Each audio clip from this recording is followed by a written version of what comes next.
Perlawanan Islam Irak kembali menyerang posisi Zionis selama 2 hari berturut-turut. Mereka menghujani peledak ke aset Israel di Eilat dan pelabuhan Haifa, mengakibatkan aset Zionis itu mengalami kerusakan cukup parah. Dilansir dari Al-Mayadin, serangan perlawanan Islam Irak itu diluncurkan selama 2 hari berturut-turut. Pada Selasa 11 Juni 2024 kemarin, perlawanan Irak melancarkan 2 serangan sekaligus. Serangan tersebut diklaim tepat sasaran dan menghantam Eilat serta pelabuhan Haifa yang diduduki.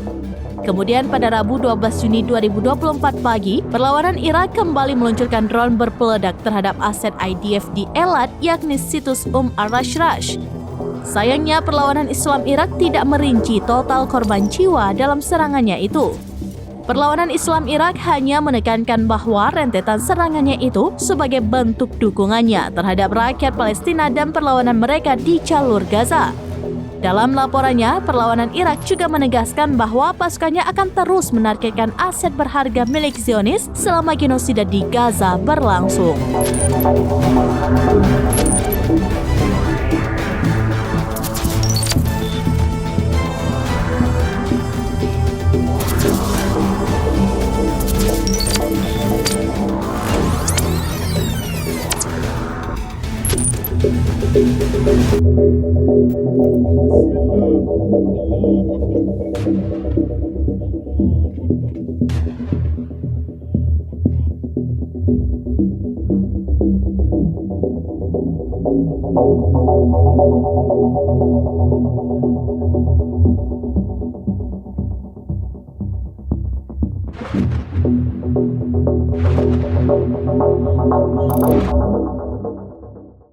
Download Tribun X sekarang, menghadirkan lokal menjadi Indonesia.